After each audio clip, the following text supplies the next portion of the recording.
Olá, bem-vindos ao programa dos 150 anos do Tribunal de Justiça do Ceará. Nesta série de encontros, além de celebrar todas essas décadas de existência do Tribunal, vamos falar de assuntos muito relevantes para a sociedade cearense. No programa de hoje, o assunto é o papel da mulher no Poder Judiciário.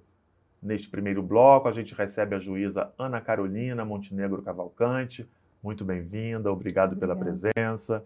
Eu queria começar perguntando qual é a importância da representatividade feminina no Poder Judiciário, na sua opinião?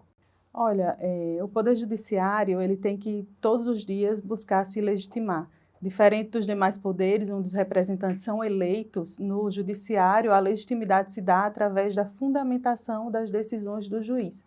Então, o juiz ele deve decidir de forma fundamentada e representando a sociedade. E a gente só pode falar em representatividade se a gente também abranger o papel da mulher nessa sociedade. A mulher e todos os gêneros, todas as pessoas que ocupam o seu papel social devem estar também representados no Poder Judiciário. E como você vê essa evolução dessa representatividade feminina no Poder Judiciário do Ceará? Eu penso que nós temos muito a avançar como poder em si, mas o Poder Judiciário já tem tido avanços significativos. A nossa própria parcela de representação no segundo grau, por exemplo, é bem equânime, homens e mulheres. E temos também diversos programas no Poder Judiciário que apoiam a participação feminina em cargos de gestão, que apoiam a progressão da carreira das mulheres, servidoras, magistradas, projetos de grande importância, de grande relevância, que vêm sendo assumidos, inclusive, por mulheres muito inspiradoras do Tribunal de Justiça. E quais são os desafios que as mulheres enfrentam a ingressar e progredir na carreira jurídica? É uma carreira tradicionalmente, né, muito machista, digamos, né? E tem essa evolução, mas os desafios devem ser enormes. A primeira dificuldade começa no próprio concurso público, não é? Os anos de dedicação ao estudo, as dificuldades de se ingressar na carreira mesmo. Às vezes a mulher não consegue ter o mesmo tempo que o homem para estudar, porque ela se divide em tantos outros afazeres. E quando ela ingressa na carreira, essas mesmas dificuldades, elas se replicam, não é? Então, muitas vezes abdicando de promoções, de ocupar cargos de gestão, para que fique mais próximo dos filhos, dando um suporte à carreira do marido. Então, a gente ainda vive essa dificuldade prática mesmo das mulheres, apesar de todo o incentivo da participação feminina. E como foi a sua formação? Como você se formou, como você entrou nessa carreira e como foi a sua evolução nela? A magistratura, para mim, sempre foi um sonho, desde criança. Acho que a partir dos 9 anos de idade eu tive uma oportunidade de assistir uma audiência e fiquei encantada com o papel do juiz, como ele se aproximava das pessoas simples e prestava aquele auxílio, quebrando aquele paradigma, que aquela figura do juiz que a gente vê não é tão distante. E aquilo me encantou e eu fui alimentando esse amor dia após dia, ingressei no curso de Direito, depois passei a estudar para concurso, com esse objetivo, eu sempre fui muito focada. Não é fácil, nunca foi, né? A gente passa no concurso, vem outras dificuldades, mas eu tenho a tranquilidade de dizer que eu exerço a função que eu sempre sonhei e eu sou muito realizada nela. E muita dedicação, né? Você falou de ingressar, a gente ingressou na faculdade, como se fosse fácil. Isso. Depois, fazer o concurso, ser aprovado, entrar, começar a trabalhar, são horas e horas de dedicação, que às vezes também é complicado, se a gente pensar no papel da mulher nessa sociedade também tão machista ainda, né? Sim, exige muita dedicação antes do ingresso, durante o exercício da profissão e todos os dias um preparo, estudo. O magistrado ele tem que estar preparado para responder às dúvidas que lhe são dirigidas, atender às diversas demandas e hoje também nos cargos de gestão e de liderança, né? Então, o estudo ele é constante, as dificuldades elas são perenes também, mas quando a gente exerce com amor e com dedicação é possível superar. E era o que você esperava, por exemplo, quando você imaginava que você queria chegar nessa função? O que você faz hoje era o que você esperava? E aí você pode também comentar um pouquinho como é a sua atuação no tribunal hoje. Olha, talvez um pouco mais difícil do que eu esperava. A prática, ela nos surpreende, não é? Não tem preparo que seja apenas com teoria, não é? A gente, quando começa realmente a desempenhar nossas funções, se depara com certas dificuldades e que demandam um estudo, uma dedicação, uma conversa com pessoas, o apoio dos nossos colaboradores. Então, eu não posso dizer que é fácil, mas é muito gratificante, principalmente quando a gente percebe o impacto social da nossa ação, quando a gente consegue visualizar as transformações que o nosso trabalho proporciona à sociedade. E hoje eu tenho desempenhado, além da função judicante, né, a 10ª Vara Cível, que é de direito privado, eu também tenho um contato maior com a sociedade através do Centro Judiciário de Solução de Conflitos e Cidadania, onde nós buscamos a pacificação social e estamos dando a oportunidade das pessoas resolverem os seus conflitos de forma autônoma, até sem a necessidade de um processo judicial, é o que nós chamamos de pré-processual. Essa é uma atividade gratificante, a gente consegue visualizar o sentimento de realização das pessoas quando elas têm seus problemas solucionados de forma rápida e até se surpreendem com isso. E também exerço gestão no Núcleo Permanente de Apoio às Comarcas do Interior. Então, essas duas funções, elas me trouxeram um novo amor à magistratura, que vai além da atividade de julgar, que é a atividade de gestora, e que eu venho descobrindo essa nova função e me apaixonando cada dia mais por ela. E nesse trabalho com as comarcas do interior, né, porque o tribunal tem crescido muito no interior também, quais são os desafios desse trabalho, como ele é feito exatamente? Esse trabalho, ele visa equalizar a força de trabalho nas comarcas do interior. Então, aquelas unidades que, por uma dificuldade de acesso, uma distância maior da capital, não tem um número de servidores suficiente para atender a sua demanda, então o núcleo chega, ajuda na solução daquele problema pontual, auxiliando os magistrados, os colaboradores locais, entregando a maior celeridade processual, diminuindo as nossas taxas de congestionamento, levando a jurisdição em todo o estado. E a Justiça do Ceará está agora também no movimento de sair, né? A Justiça Itinerante, por exemplo, é um desses processos. A senhora falou também desse seu contato com a sociedade. Como você sente que a sociedade responde?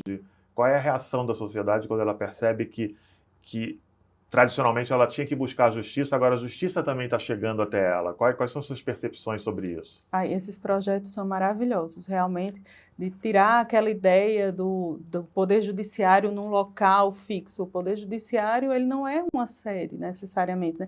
Nós tivemos aí o caso do nosso tribunal, que passou por uma dificuldade na sua estrutura física e nunca produziu tanto, né? Então, a justiça itinerante, ela é uma prova viva disso. Quando a justiça vai até aqueles que precisam e não tem necessariamente acesso ao espaço físico do fórum ou do tribunal.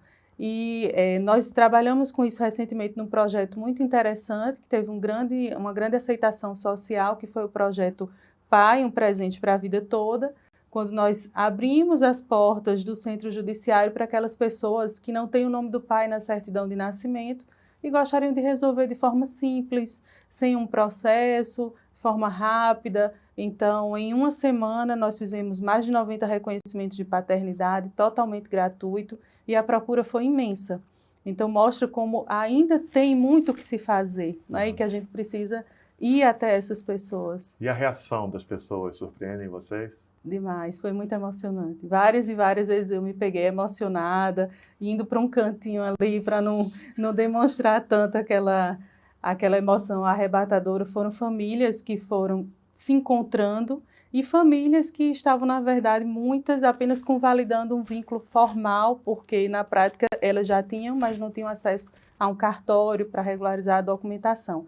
Então, diversas histórias que foram nos emocionando ao longo de uma semana de projeto. Quais são as dificuldades hoje desse tipo de trabalho, na sua opinião?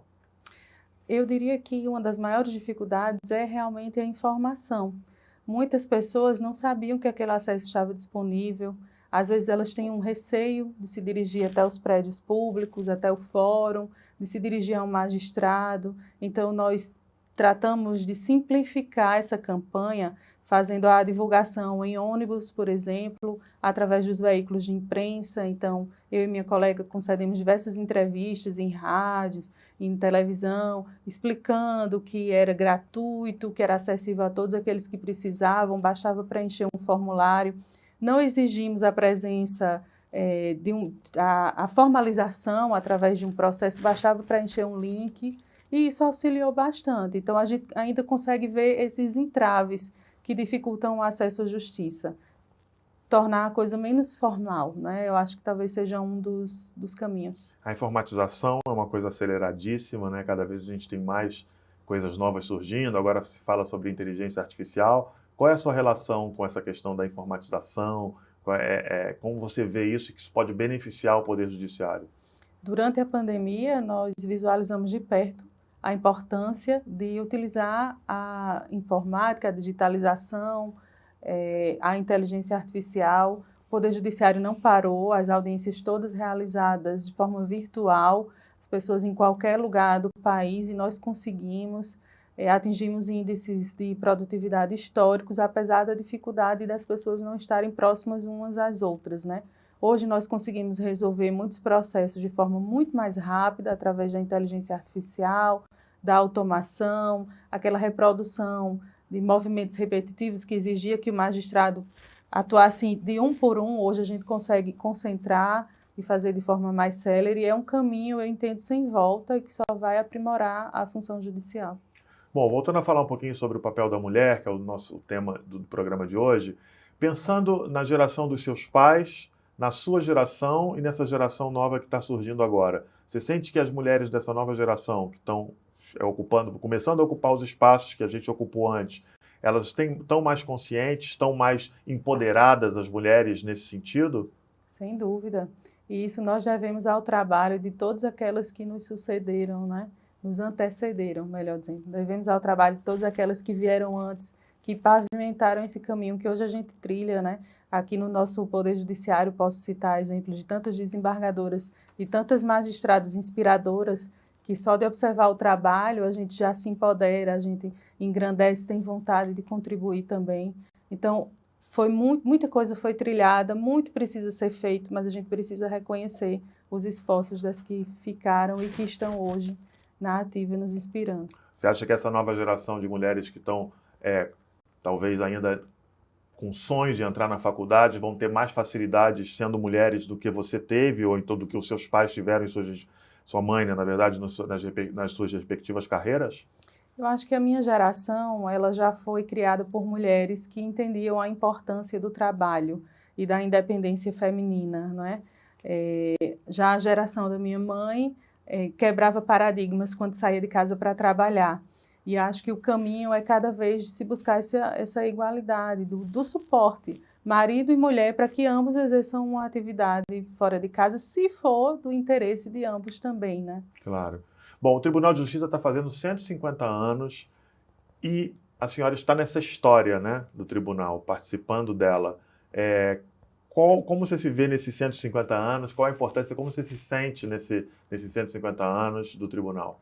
Olha, eu vejo uma história de muito orgulho, de muitas conquistas, uma construção histórica de superação e sempre em busca de oferecer o melhor para a sociedade.